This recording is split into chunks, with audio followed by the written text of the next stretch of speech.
de langue maternelle. Vous avez écrit 3 romans qui sont publiés chez Viviane Ami, précédés, je crois, de 2 recueils de poésie chez L'Argentan. Voilà. Le dernier de ces romans, c'est Le Cri de l'aurore, qui est paru le 7 février 2019 chez Viviane Ami. C'est un roman épistolaire dont nous allons vous lire un extrait dans un instant. Alors, mise en contexte, Issei et Tan sont un couple dans une époque inconnue qui rappelle à certains égards le contexte des guerres d'Indochine. Tan appartient à un groupe politique dissident, il est fait prisonnier par le pouvoir en place. Issei réussit à lui faire passer des courriers clandestinement avec l'aide de son amie d'enfance. Elle attend le jugement de son mari. Parallèlement, elle organise sa fuite vers Elton avec l'aide de l'amant de son frère mort. Et là, nous allons lire le courrier de Tan, le mari captif de Issei, dans le noir humide de sa cellule.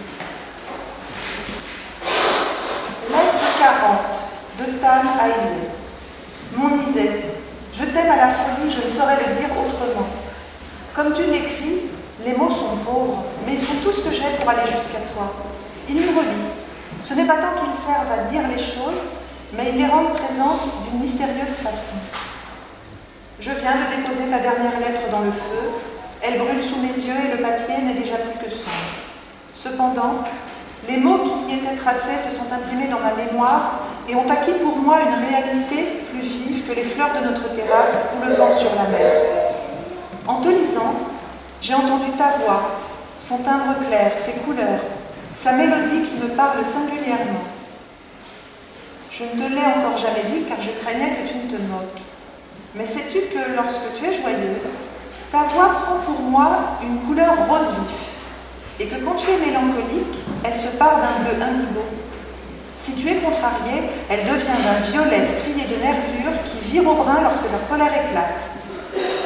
La plupart du temps, lorsque nous parlons ou marchons côte à côte, elle est vert feuille, rouge tendre ou liseron blanc selon la saison, selon ton humeur ou la mienne. Car elle change aussi avec moi selon que je suis triste ou gaie, si j'ai le cœur léger ou ombrageux. Elle a l'odeur d'un thé d'automne lorsque tu parles du pensionnat, ou le parfum éclatant des pivoines si tu racontes un voyage.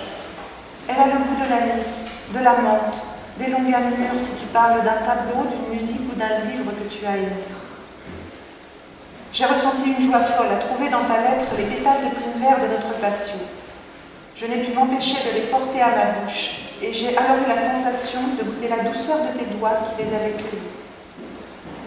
L'odeur du mot hibiscus me semble plus vivace que celle de la fleur réelle, et le paysage tracé avec ton écriture plus net que celui qui apparaît à notre fenêtre. La couleur de la mer n'est pas plus scintillante que la vision que fait naître en moi ta lettre, car l'eau y est d'un azur radieux. Elle se teint d'or et de gris, elle a le goût du sel et de l'infini que je crois toucher lorsque tu es dans mes bras. Mon Issei, il ne peut y avoir d'adieu quand bien même nous ne nous reverrions plus. Que je meure sur l'échafaud ou que l'avenir me mène vers Elten, nous ne serons jamais l'un sans l'autre parce que je te porte en moi. Ton visage, ta voix, ses couleurs et les images qu'elle dessine me sont plus intérieures que le sang dans mes veines. Et ton nom est fixé à mon cœur comme les étoiles de la nuit claire. Crois que, dans la clairière de montagne où nous nous retrouvons, je te sers de toutes mes forces contre moi.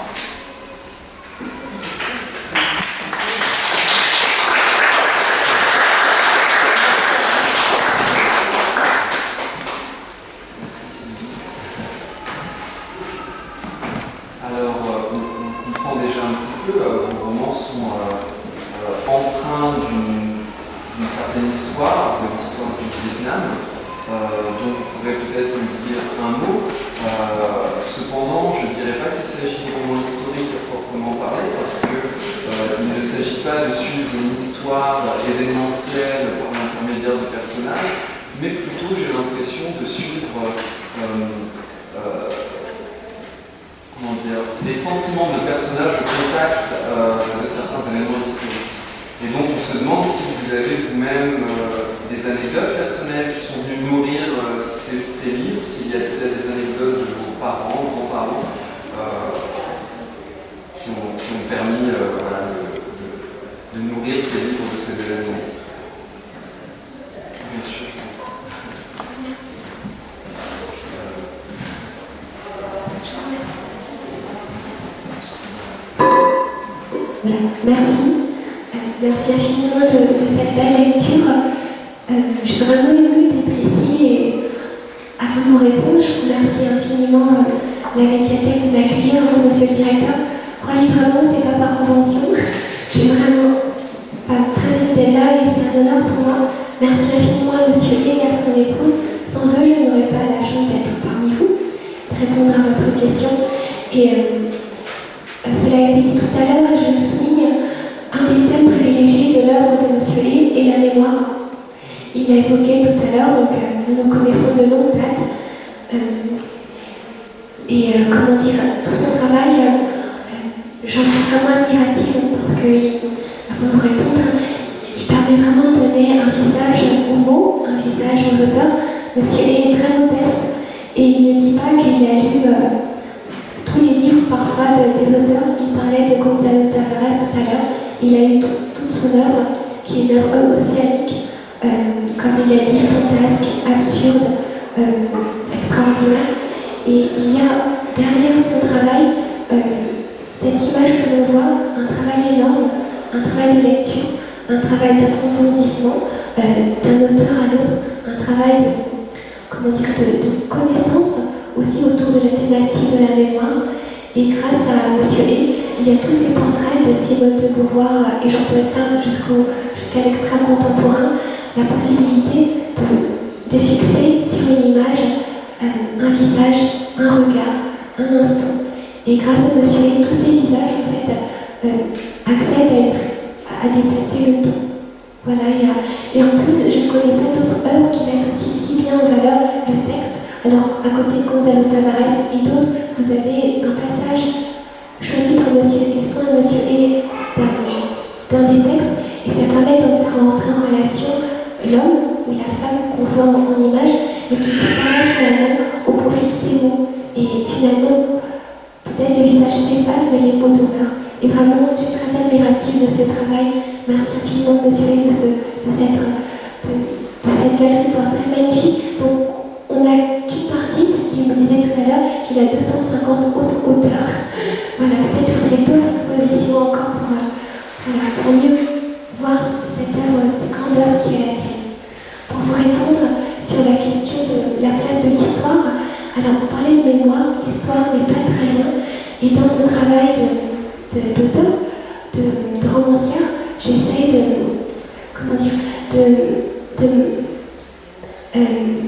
alors dans mes deux premiers romans, j'essaie de mettre en lumière un aspect de l'histoire du Vietnam, bien sûr en respectant les faits historiques. Dans mon premier roman, La bataille de Dien Bien Phu, dans mon deuxième roman, L'offensive du Tet, en 1968, mais d'essayer comme vous disiez tout à l'heure, de donner avoir un itinéraire, celui de personnages, et à travers eux, une vérité de l'humain. Et finalement, l'histoire disparaît, et ça pourrait être partout ailleurs. Il se trouve que ça se passe au Vietnam, dans les années 50 et 60, et ce que j'essaie de raconter, c'est l'histoire d'hommes et de femmes qui ont affronté la mort, la violence, et de voir comment finalement, de la tragédie peut renaître la vie. Et c'est l'histoire de ces deux romans, comment malgré la mort, malgré tout ce qui peut se passer de Dieu. J'ai toujours un peu de mal à parler au public, excusez-moi. À travers la tragédie, ça a été celle du Vietnam, mais ça pourrait être celle de partout dans le monde, malheureusement, à d'autres époques. Et comment finalement la vie c'est d'être plus forte. C'est ça ce que j'essaie de raconter. C'est vrai que vos romans inspirent l'universel, moi je trouve, au sens où l'expérience humaine que vivent vos personnages, vous l'avez dit autrement, en effet, a été vécue, et on l'espère, ne sera pas vécue pour ce qui est des aspects les plus dramatiques à l'avenir, mais il y a en effet quelque chose d'universel, et je trouve qu'il y a aussi une certaine, déjà, à l'échelle de 3 romans, unité, œuvre, puisque le point commun peut-être entre ces romans, et je ne sais pas si c'est à dessein de votre part, mais il y a des situations et des sentiments qui traversent, qui retrouve certaines analogies entre les personnages, entre les destins, et puis à la question du destin de ces personnages. Est-ce que, intentionnellement, il y a du répondant entre ces romans? Il n'y a pas de continuité dans l'histoire, ce sont bien trois histoires séparées, mais il y a une continuité dans la forme. Dans chacun des trois romans, j'ai essayé de mettre en relation la prose et l'écriture poétique, puisque dans le premier roman, on a des poésies brèves, inspirées du haïku qui ponctuent le texte à différents moments carreaux. Dans mon deuxième roman, on a aussi des petites poésies graphiques en forme de feuilles ou de demi-lune, ascendantes et descendantes. Et dans le troisième roman, il s'agit de l'histoire d'un homme qui écrit de la poésie, qui est poète. Et cet homme, dans le troisième roman, est emprisonné au début du texte. Il va disparaître finalement de l'action parce qu'emprisonné dans une cellule, il ne peut plus agir. Mais sa façon d'agir dans le récit, ça va être d'écrire des poèmes. Et finalement, il va dire à la fin que là où sa femme essaie de le faire évader et où toutes ses forces devraient se concentrer sur l'évasion, sur le fait d'échapper de la cellule où elle est retenue, finalement, tout ce qui compte pour lui, ce sont les mots. Et la façon dont par les mots, il peut être relié aux autres. Et en effet, ce qui est très intéressant aussi, je trouve, dans vos romans, c'est ce mélange des genres, parce que traditionnellement, quand on nous enseigne la littérature, on distingue les trois genres, la prose, la poésie, le théâtre, et pour le coup, vous faites de la prose, qui est entrecoupée de poésie, parfois de calligramme. Votre prose est poétique, il y a des passages que on pourrait lire là aussi à voix haute. À mes yeux, il s'agit de poésie en prose. Et puis, il y a ce format épistolaire dans ce dernier roman. Comment vous réussissez, j'ai envie de dire, à agencer tous ces genres différents? Est-ce que le poème précède la prose? Est-ce que la prose précède l'idée d'un poème? Alors, il y a eu un peu tous les cas de figure. Dans mon premier roman, les petits poèmes ont précédé le texte que j'avais en tête. Et finalement, il est venu du trait et les poésies qui étaient là aussi sont venues le ponctuer. Voilà. Dans le deuxième, ça a été un petit peu en correspondance, l'un et puis l'autre. Et dans le troisième, en fait, vous disiez, c'est un roman épistolaire. C'était vraiment une sorte de défi littéraire d'essayer d'écrire dans une forme que j'aime énormément. Pour écrire Le Cri de l'aurore, j'ai relu Les Liaisons dangereuses, j'ai relu La Nouvelle Louise, qui sont des modèles absolus pour moi de beauté formelle et romantique. En fait. La Claude est encore dans le romantisme, mais par l'intensité des sentiments des personnages, là, en fait, cette fulgurance qui va après se développer avec le romantisme chez Rousseau, mais aussi vers la fin du XVIIIe siècle, et on a déjà dans la relation entre Julie et son prose, ce romantisme qui transparaît déjà, finalement qui m'a beaucoup nourrie en tant que lectrice. Et j'ai essayé de relier les genres. Finalement, c'est vrai qu'on nous enseigne que les genres sont bien distincts, et finalement, quand on va au-delà, on voit que dans Gérard de Nerval, par exemple, les filles du feu, qu'on a évoquées qui étaient, je pense à notre mémoire en filigrane, Gérard de Nerval, j'en ai parlé dans mon deuxième roman, Sous le ciel qui brûle. Monsieur E disait tout à l'heure que c'est au bord des étangs de Comelles que nous sommes retrouvés, et il se trouve que c'est une région que Gérard de Nerval a parcourue. Et Gérard de Nerval, dans ce recueil des filles du feu, invente une forme, des nouvelles poétiques. Et en fait, on voit toute la littérature et son parcours courant où il n'y a pas finalement de compartimentation, de relation étanche, de séparation étanche entre les gens, et que tout est en relation, et c'est ça qui fait la richesse des échanges qu'on peut avoir et de nos lectures. Et puis, parallèlement aussi à la forme, il y a la narration, l'histoire qui est racontée, et il y a des destins, je trouve, dans ces trois romans. On l'a vu avec l'extrait qu'a lu Sylvie, c'est ce couple qui est pris dans un événement politique qui les dépasse un petit peu, bien que le mari soit engagé. Donc, je me suis posé la question du destin et de la liberté dans vos romans. Est-ce que, je pense aussi au premier roman, par exemple, le premier roman où il s'agit d'un soldat français dans un contexte de guerre d'Indochine qui se fait soigner par une infirmière vietnamienne, annamite, et il y a, j'oserais pas dire coup de foudre, mais c'est déjà trop tard, je l'ai dit, il y a quelque chose entre eux qui ne passe pas que par les mots, qui est très non-verbal, et voilà, une histoire va se développer, j'en dirai pas plus, et on sent que cette rencontre est comme une volonté du destin, dans un contexte historique, politique très contraint, qui va les forcer parfois à se séparer pendant de longues périodes. Et donc je voulais vous demander, est-ce que vos personnages sont libres ou est-ce que ce sont des romans du destin? J'ai pensé notamment, et je ne peux pas m'empêcher de vous poser la question, à la nouvelle de Pouchkine, La tempête de neige, qui est justement ce romantisme russe du 19e où les situations amoureuses sont comme subies en fait, hein, des situations subies. Et donc au-delà de cet exemple, est-ce que voilà, vos personnages sont des personnages pris dans leur destin ou bien ce sont des personnages libres? Merci infiniment de cette question. C'est vrai que c'est vraiment au cœur de L'ombre douce. L'ombre douce, c'est une tragédie. C'est ainsi comme ça que je l'ai imaginé. C'est la tragédie en fait. C'est ce genre dans lequel, comment dire, tout est écrit à l'avance. Et on a le sentiment d'inéluctable. Et finalement, la condition humaine est dans cet inéluctable. L'homme vit et meurt. Et c'est absolument irrémédiable. Et la question qui se pose, c'est celle de l'au-delà. Et en fait, c'est la question que j'essaie de poser dans L'ombre douce, sans dévoiler ce qui se passe au début du roman, la page d'ouverture.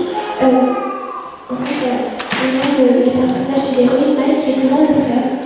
Elle est venue là, on sait pourquoi. On a un retour en arrière qui dévoile la raison de sa présence devant nous, devant le fleuve. Et le film se déroule inévitablement jusqu'à sa fin, une forme de fin. Mais le roman ne se termine pas dans le fleuve, il se termine dans l'imaginaire de son amant, Yann, qui, comment dire, la relève de l'eau, la fait renaître de l'eau. Et là, il y a le mythe d'Ophélie, vous savez, Ophélie qui se noie. Et peut-être que dans la tragédie de Shakespeare, c'est la fin d'Ophélie.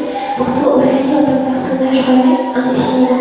Peut-être déjà dans le poème Ophélia de Rimbaud, elle est vivante dans nos imaginaires. Et c'est un peu la même chose pour le personnage de Maï, le personnage qui meurt et renaît dans l'eau. Et à la fin, on sait si elle a disparu ou pas. Vous disiez tout à l'heure qu'on n'était pas dans le réalisme historique. Je crois que dans autant des romans, même si on parle d'événements historiques, on est vraiment dans le réalisme qui essaie d'aller vers autre chose. Et donc l'idée que, excusez-moi, je ne voudrais pas que ça sonne ésotérique, ça reste un peu ésotérique, que dans la culture vietnamienne, l'Orient tout à l'heure a parlé de l'importance pour elle du Vietnam. En fait, dans la culture vietnamienne, on ne meurt pas. Les âmes, c'est une croyance, mettez-moi la partager, mais dans l'imaginaire, dans la croyance vietnamienne, les âmes demeurent. Et dans les familles vietnamiennes, en fait, il y a un hôtel des ancêtres, là c'est ancestral, mais on a l'idée que quand quelqu'un disparaît, son âme demeure. Pardon. Son âme demeure et elle reste d'une façon mystérieuse. Et en fait, c'est ce que raconte Léon.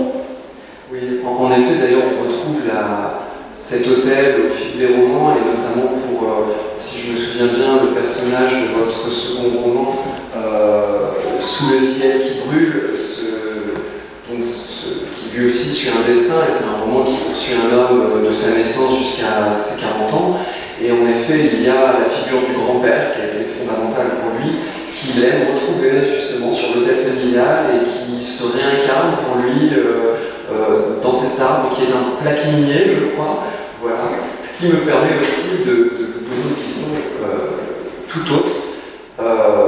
Il y a de nombreuses réalités botaniques dans vos ouvrages.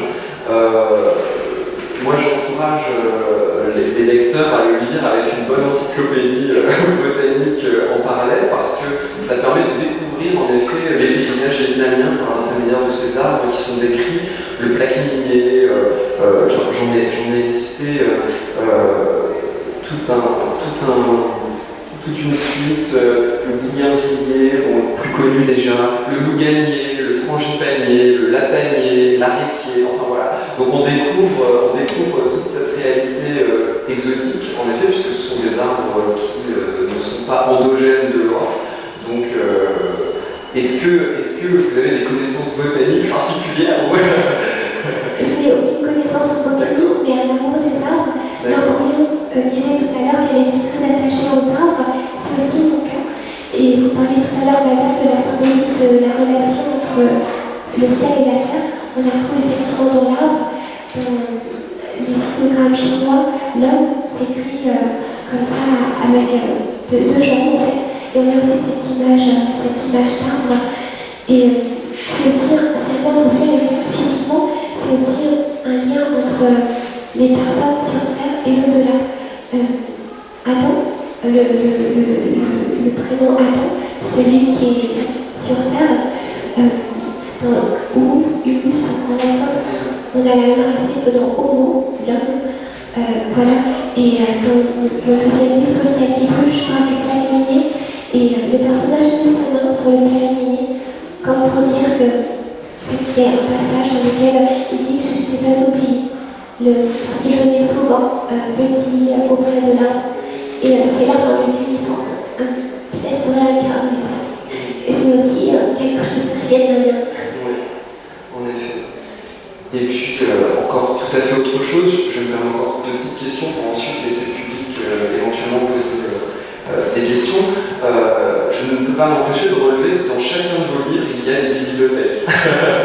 Il y a des bibliothèques qui sont des lieux, qui sont, par exemple, sous le ciel qui brûle, c'est un petit peu le lieu d'émancipation de Tuan, qui est le personnage principal que l'on suit dans le contexte de la guerre du Vietnam jusqu'à son immigration en France. Et il trouve un emploi en bibliothèque, il est magasinier, il devient bibliothécaire. Donc là, on a une figure toute positive de la bibliothèque. On a dans, je crois que c'est dans l'ombre douce, ce directeur de bibliothèque qui au contraire est très connivant, je dirais, du pouvoir qui détient, qui envoie et qui isole le personnage masculin. Donc voilà, au-delà d'une question, j'ai envie de dire merci de laisser une place aux bibliothèques dans ces romans. Et puis, bibliothèque, livres, 3 romans déjà. Il y a en effet un maillon dans cette chaîne, c'est l'éditeur, votre éditeur Viviane Ami. Ce sera mon ultime question. Comment s'est passée cette première rencontre avec Viviane Ami? Comment s'est passé le travail avec cette maison d'édition? Alors en fait, Viviane Ami, je suis vraiment reconnaissante et je rends hommage à son travail parce qu'elle est extrêmement généreuse et dans son itinéraire d'éditeur, elle s'est donné pour projet d'éditer des personnes qu'elle ne connaît pas, qu'elle ne connaissait pas à l'avance et dont le projet de manuscrit lui est parvenu par la poste. Alors moi, quand j'ai commencé, j'ai envoyé des dizaines de manuscrits à des dizaines de maisons d'édition sans obtenir forcément de réponse. Parfois avec une lettre type, merci de votre envoi, parfois avec un petit mot d'encouragement disant merci, mais pour telle ou telle raison, ce ne sera pas possible de vous publier. Et un beau jour, Viviane Ami m'a répondu. Et il se trouve que la lettre que j'avais jointe, comme un CV, vous voyez, une petite lettre de présentation avec mon manuscrit, s'était perdu. Et lorsque Viviane Ami m'a appelée, elle ne savait pas qui elle appelait. Voilà, ça aurait pu être n'importe qui, voilà. Elle m'a appelé, fixé un rendez-vous. Alors, pour moi, c'était absolument incroyable, inespéré. J'ai essayé d'ailleurs de ne pas trop figurer que quelque chose allait arriver après cela, parce que c'était déjà très, très exceptionnel pour moi. Je me suis dit, bon, peut-être elle va m'encourager, voilà.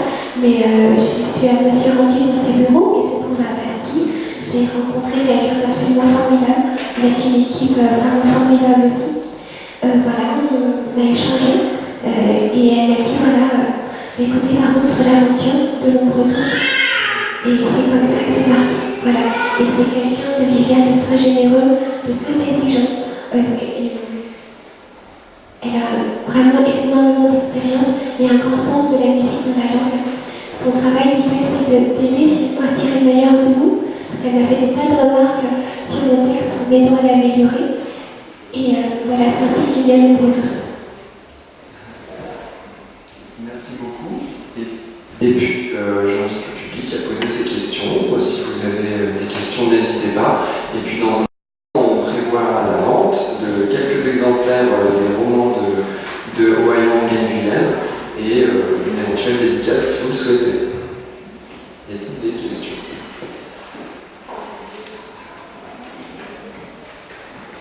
On n'a pas lu le livre, donc vous reveniez absolument. Moi, nous aurons lu le livre et nous aurons certainement des questions, je crois, non?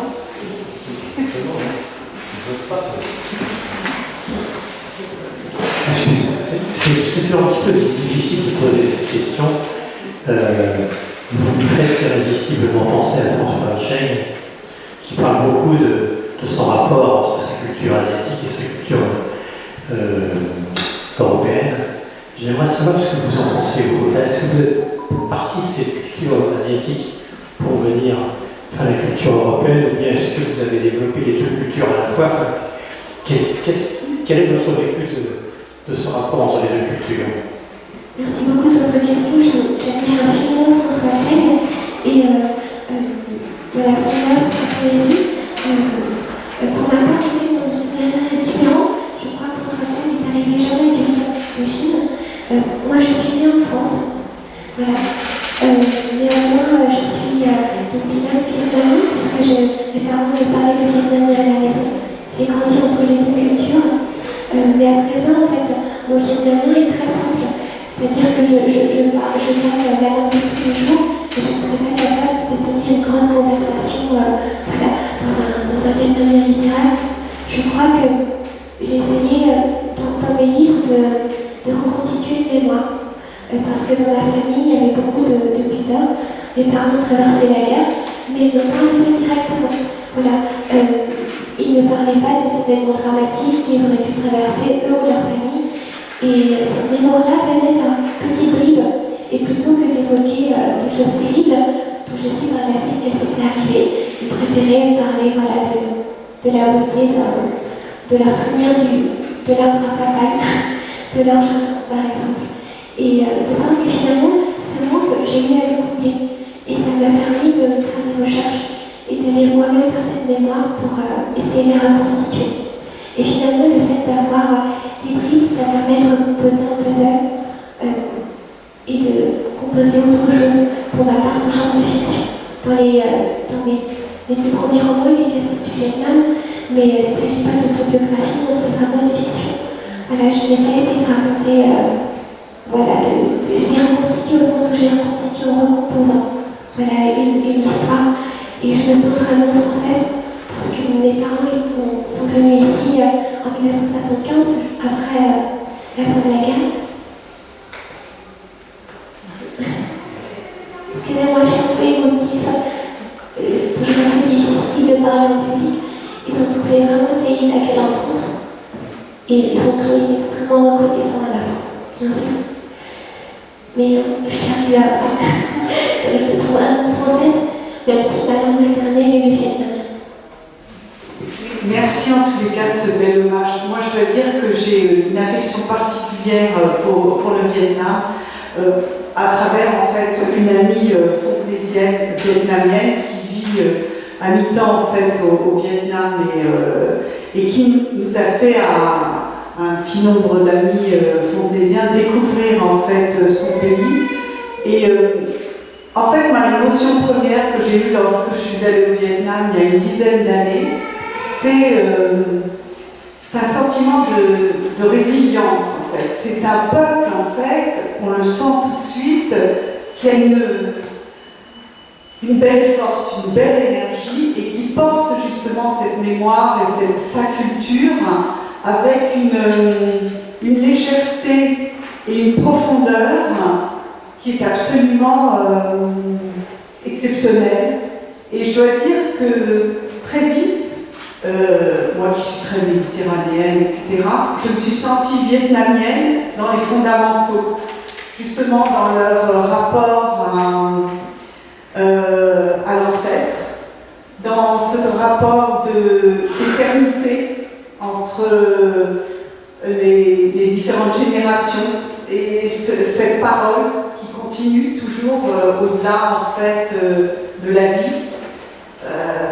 Vraiment, je trouve que cette culture vietnamienne, je vous dirais très sincèrement que pour être asiatophile, m'être promené beaucoup en Asie, je trouve que par exemple au niveau des temples, c'est pas le top, le Vietnam.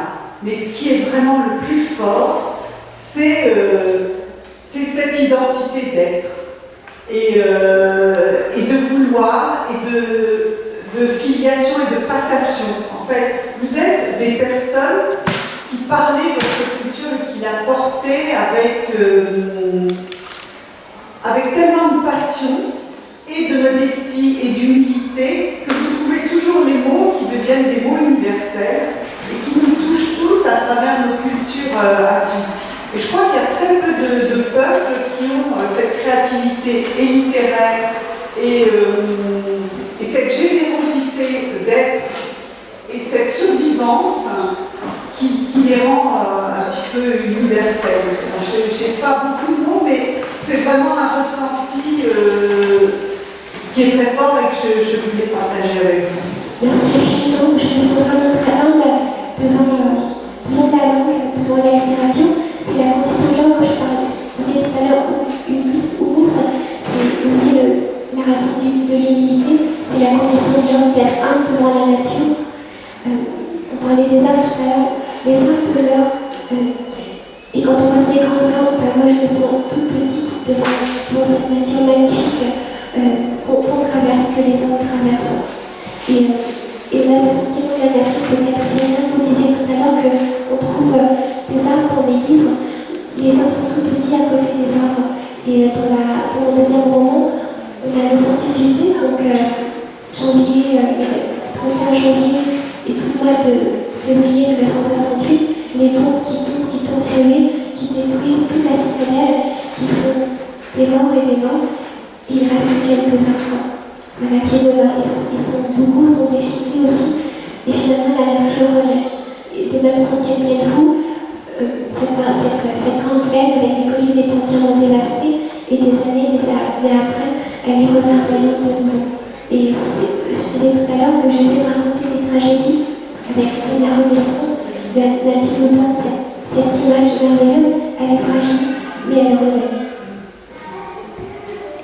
On va vous donner la question de la fin, avec bonheur, ou l'éloge, ce que vous savez. Bien sûr, ce que j'espère surtout, c'est que vous avez de multiples idées pour de futurs livres qui sont simplement déjà commencés ou qui sont certainement dans votre imagination, dans votre tête. Peut-être aussi d'autres livres de poésie. Alors j'essaie toujours de travailler entre les deux, dans les livres, entre poésie et poésie. Je fais plusieurs projets en même temps. Voilà, et puis j'essaie de travailler sur plusieurs petits pages, de continuer avec patience pour essayer de faire émerger une histoire. Aujourd'hui, on n'a plus beaucoup de votre temps d'écrivain. C'est un honneur pour moi d'être là, je suis vraiment ravie. Merci. Je voulais en profiter aussi pour parler de tout un cycle documentaire qui vient de finir d'être diffusé sur Arte, sur la guerre du Vietnam, que j'ai regardé attentivement. Alors c'est 8 épisodes d'1 heure chacun, donc un documentaire très long, donc assez détaillé avec des images d'archives saisissantes, choquantes évidemment, sur les guerres d'Indochine et particulièrement la guerre du Vietnam. L'occasion de vous demander ce que vous en avez peut-être pensé de cette, si vous avez eu l'occasion de les voir, est-ce que ça vous a semblé fidèle à une certaine histoire? Alors j'ai acheté tous les DVD, mais je n'ai pas tout regardé encore. Mais c'est parfois pénible aussi pour moi de regarder, parce que c'est trop proche. Voilà, j'ai l'impression de connaître certains visages alors que je ne les ai jamais vus. Voilà. Mais souvent, j'y pense et il faudrait que je vois la fin. Mais c'est extrêmement les images sont extrêmement réelles. Et ce qui me fait parfois peur, c'est qu'elles sont belles. Parfois, elles sont au-delà d'être réelles. On voit aussi, à la fois ça me fait peur, à la fois ça me rassure. On a aussi parfois la beauté des paysages qu'on voit en arrière-plan. Voilà. C'est sur YouTube actuellement en libre visionnage. Voilà. Donc ça permet aussi de se rafraîchir un petit peu cette histoire, de se remettre un petit peu à jour de ce qu'ont été les guerres d'Indochine. Voilà, je pense que c'était l'occasion de le dire. Et puis je vous invite peut-être à passer à la table de dédicace, si ça vous convient. Merci. Merci à vous.